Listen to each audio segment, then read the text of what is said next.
That first was sword reveal was pretty good too. Not gonna lie. yeah. But I mean, when you see the video, you saw the crowd freaking They erupt. were nuts. They went nuts.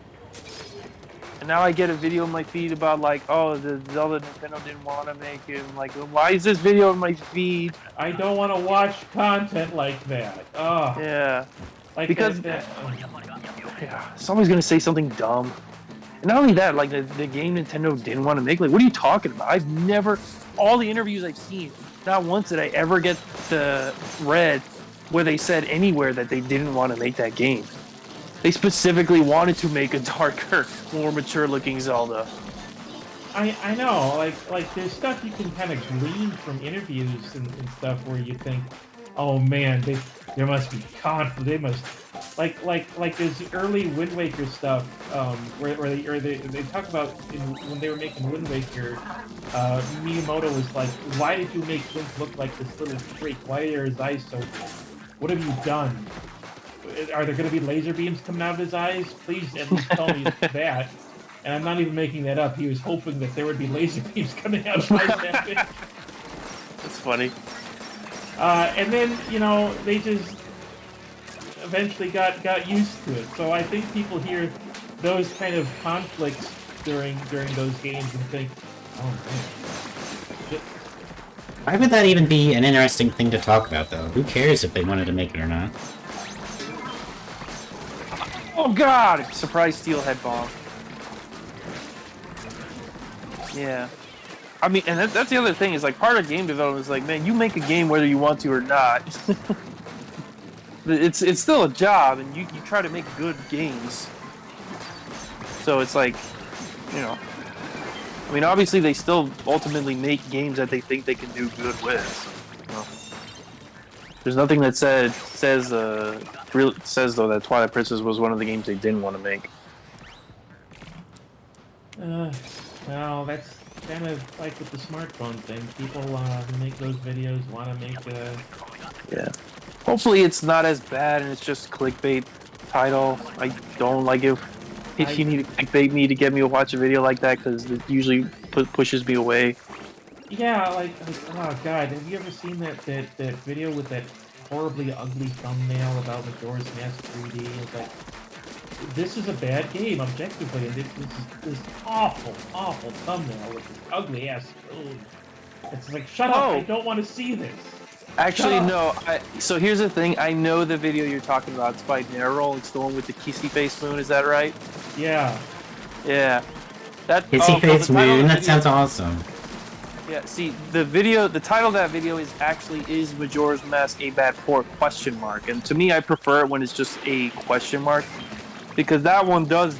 And the thing is, that one's actually a halfway decent video because it does delve into the minutia of what are the differences between the games. Because Majora's Mask 3D, more so than Ocarina of Time 3D, had some significant revisions. I know, but I hated it because, like, it all felt like that, like, it poses that question, and it feels like the guy is saying, yes, obviously it is, and you must agree with that. And shut up, some of these things are improvements, leave me alone. Yeah. Shut up. Blocking. Yeah, that's the thing. Some of them are like art improvements. So that's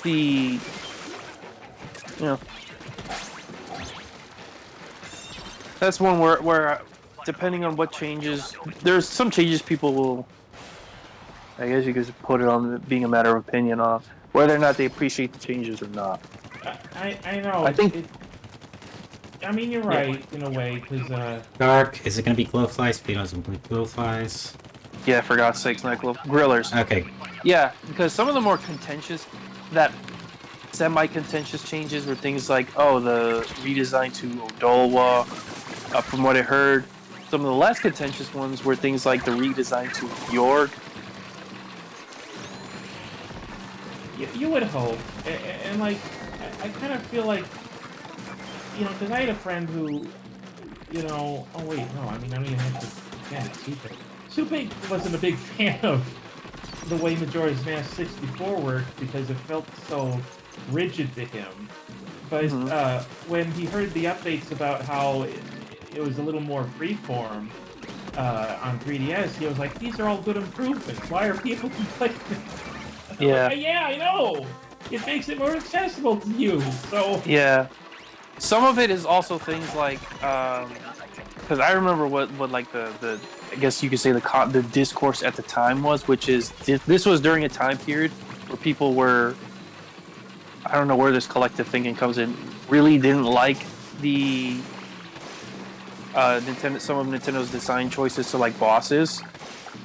So when they saw that in Majora's Mask, the one game that stood out as not totally following that, the joke being, oh, is the boss is always going to have a big dumb eyeball on it, and then here comes Odolo with the big dumb eyeball on the back of his head. That heeds some Shit, people, and it's just like, oh, fucks. we are because